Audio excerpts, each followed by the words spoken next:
켈리 클레이튼 살인사건, 주방 바닥에 엎드린 시신과 피 묻은 망치. 켈리 클레이튼 35세의 비극적인 죽음은 2015년 9월 29일 화요일 밤에 발생했습니다. 당시 켈리는 뉴욕주 엘마이라시의 진난 로드에 있는 집에서 딸 7세와 아들 컬렘세과 함께 있었습니다. 그녀의 남편 토마스 클레이트는 친구 집에서 파티를 즐긴 뒤 집으로 돌아오다 아내의 끔찍한 사건 현장을 목격했습니다. 켈리는 엘마이라시에서 태어나 자랐습니다. 20대 때 그녀는 교사 일을 그만두고 유명 모델이 되고자 했습니다. 그러나 그녀는 자신의 꿈을 이루지 못했고 작은 상점의 모델로 일하거나 라스베이거스에서 칵테일 서버로 일해야 했습니다.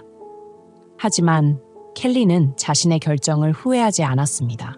칵테일 서버로 일하지 않았다면 그녀는 현재의 남편인 토마스 클레이튼을 만나지 못했을 것입니다. 당시 토마스는 젊은 아이스하키 선수이자 엘마이라 지역에서 떠오르는 스타였습니다. 켈리와 토마스는 일정 기간 교제 후 결혼을 결심했고 딸과 아들 2자녀를 두게 되었습니다. 결혼 생활은 감정적으로나 직업적으로 순조로웠습니다. 결혼 후 토마스는 엘마이라 제컬스 아이스하키 팀과 함께 4개의 성공적인 시즌을 보냈습니다. 이후 그는 화재 및 수해 복구 서비스를 제공하는 자신의 회사를 운영하기 시작했고 친구가 설립한 회사 서브프로에서 프로젝트 매니저로도 일하게 되었습니다. 켈리는 토마스처럼 화려한 경력을 갖지는 못했지만 남편의 사업을 돕고 자녀를 돌보는데 헌신했습니다. 바쁜 일상 속에서도 그들은 행복한 가정을 유지해온 것처럼 보였습니다. 토마스는 친구들과 어울리기를 좋아하는 성격이었습니다. 9월 28일 월요일 밤 사건 발생 전날 밤에도 그는 친구 집에서 포커 게임을 하기 위해 진난 로드에 있는 집을 떠났습니다. 친구 집은 부부의 집에서 차로 약 10분 거리였습니다. 토마스의 진술에 따르면 그는 밤 12시 20분까지 친구 집에 머물렀으며 12시 30분경 집으로 돌아왔다고 합니다. 집에 들어와 불을 켜자 그는 주방 바닥에 엎드린 아내 켈리를 발견했습니다. 그녀의 몸은 피투성이었으며 심하게 구타당한 흔적이 역력했습니다. 그는 곧바로 911에 신고했고 신고 시각은 12시 34분경이었습니다. 신고를 받고 경찰은 신속히 현장에 출동했습니다. 구급차의 사이렌 소리가 켈리가 사는 동네를 울렸습니다. 켈리의 여동생 킴 브루조아와 어머니도 토마스의 전화를 받고 1시간 만에 현장에 도착했습니다. 이 사건은 엘마이라 경찰이 수년간 처리한 사건 중 가장 끔찍한 현장이었습니다. 집 안에는 침실에서 복도, 계단, 주방까지 이어지는 피 자국이 남아 있었습니다. 경찰은 켈리가 범인과 집 안 곳곳에서 추격전을 벌이며 격렬히 저항하다가 결국 주방 바닥에서 비극적인 죽음을 맞이했다고 추정했습니다. 범행 도구는 망치로 보였습니다. 집 안에서는 금품이나 물건이 도난당한 흔적이 없어 경찰은 이번 사건이 계획적인 살인이라고 결론지었습니다. 범인은 켈리를 깊이 증오했기에 이런 잔혹한 범행을 저질렀을 것이라 판단했습니다. 사건의 목격자는 바로 켈리의 2자녀였습니다. 아이들은 집안에 머무르며 어머니가 끔찍하게 살해당하는 장면을 모두 목격했습니다.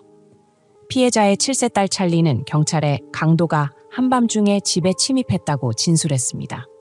찰리는 어머니가 쫓기고 잔인하게 구타당하는 모습을 직접 목격했다고 했습니다. 그녀는 어머니가 강도를 아래층으로 유인하면서 자신에게 도망치라고 소리쳤던 순간을 기억했습니다.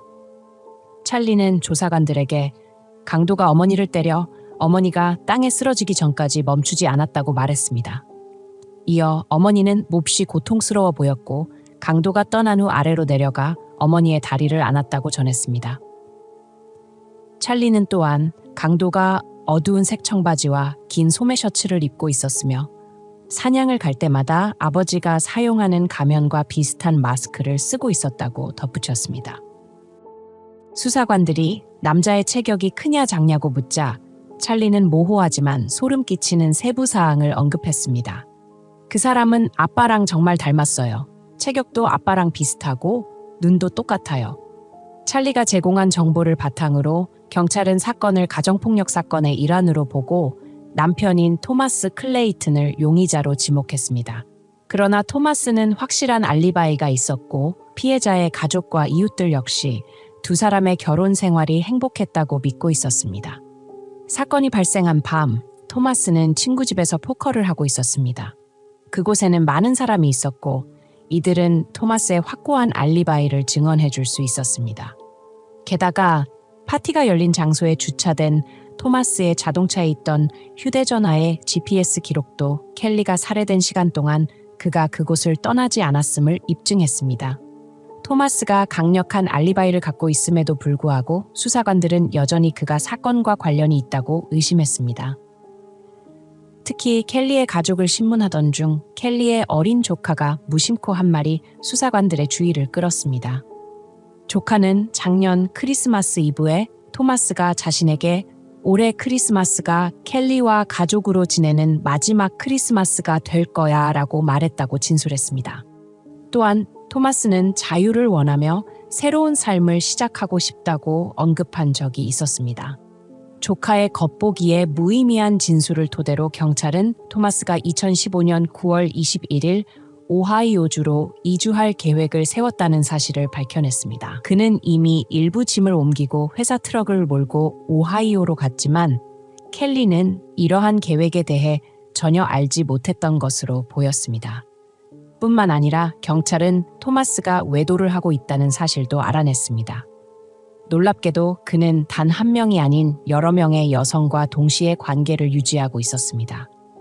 경찰은 사건의 원인이 토마스가 결혼을 끝내고 싶었기 때문이라고 추정했습니다. 그는 켈리와의 결혼 생활에 염증을 느꼈으며 자유롭게 자신의 뜻대로 살고 싶어 했습니다.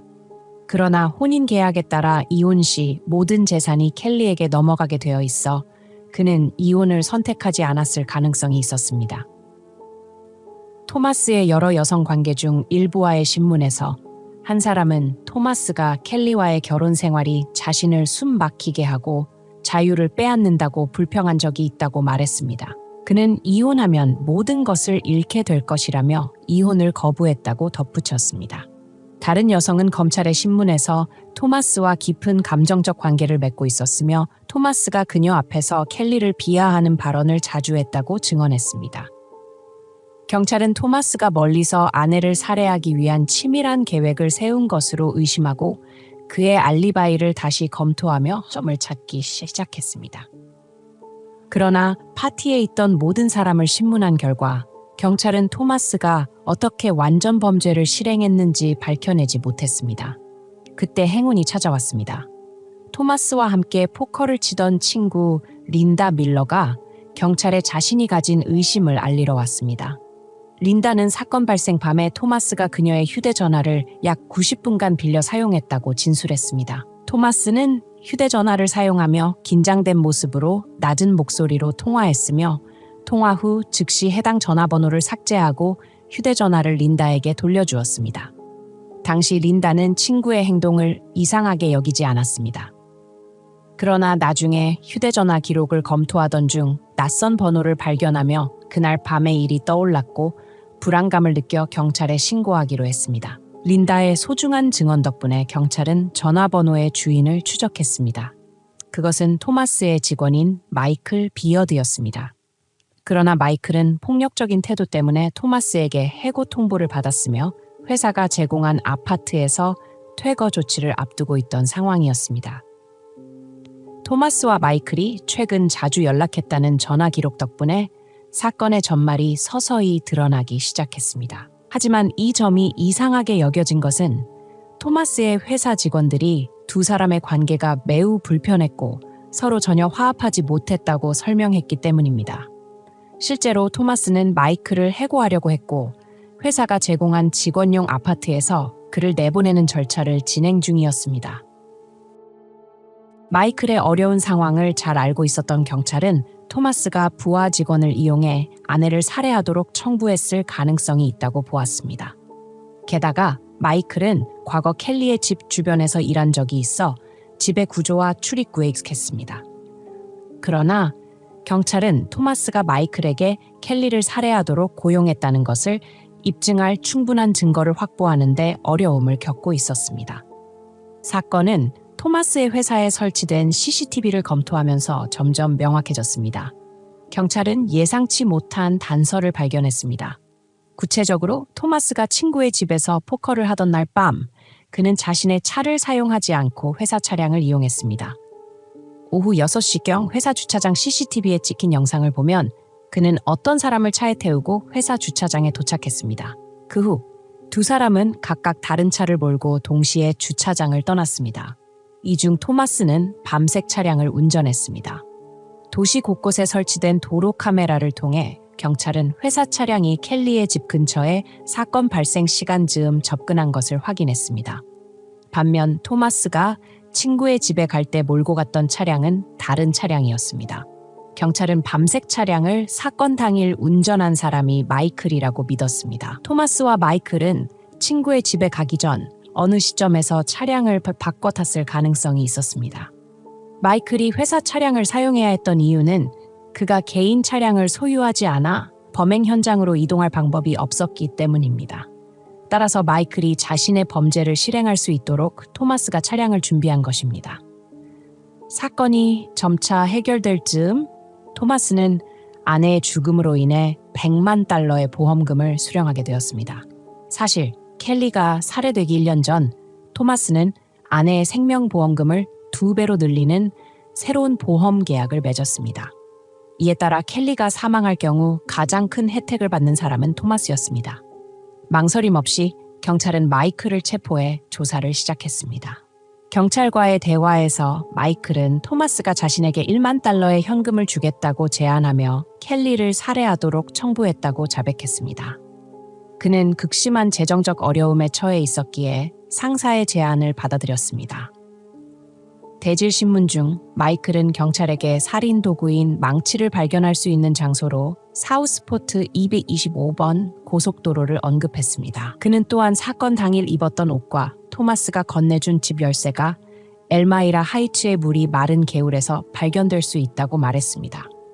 조사 결과 그의 DNA가 범인이 사용한 옷에서 발견되었고 이 옷은 켈리의 딸이 경찰에게 설명했던 묘사와 일치했습니다. 2016년 재판에서 마이클은 그날 밤 토마스가 미리 건네준 열쇠를 사용해 켈리의 집에 침입했다고 증언했습니다. 그는 차고 문을 통해 집 안으로 들어갔고 2층으로 올라갔습니다. 켈리는 자신의 방에서 잠들어 있었고 그는 그곳에서 그녀를 공격했습니다. 처음 그는 망치로 켈리를 2번 내리쳤습니다. 하지만 켈리는 저항하며 침실을 벗어나 복도로 뛰쳐나갔습니다. 그녀는 딸의 방이 있는 복도 끝으로 달려가 계단에서 넘어졌고 주방으로 도망쳤습니다. 그러나 마이클은 그녀를 따라가 다시 망치로 공격하기 시작했습니다. 결국 그는 망치로 그녀를 반복적으로 내려쳐 살해했습니다. 끔찍한 범행을 저지른 마이클조차도 토마스의 잔인함에 놀라움을 금치 못했습니다. 토마스는 마이클에게 아내를 살해한 뒤 집에 불을 지르라고 요구했지만 마이클은 그렇게 하지 않았습니다. 그 집에 아이들이 남아 있었고 화재가 발생하면 아이들까지 희생될 수 있기 때문입니다. 결국 2016년 10월 마이클 비어드는 1급 살인죄로 유죄 판결을 받고 가석방 없는 종신형을 선고받았습니다. 한편 토마스 클레이튼은 마이클 비어드보다 기소 절차가 더 까다로웠습니다. 그러나 2019년 2월 23일 그는 부하 직원의 뒤를 이어 가석방 없는 1급 살인죄로 종신형을 선고받았습니다.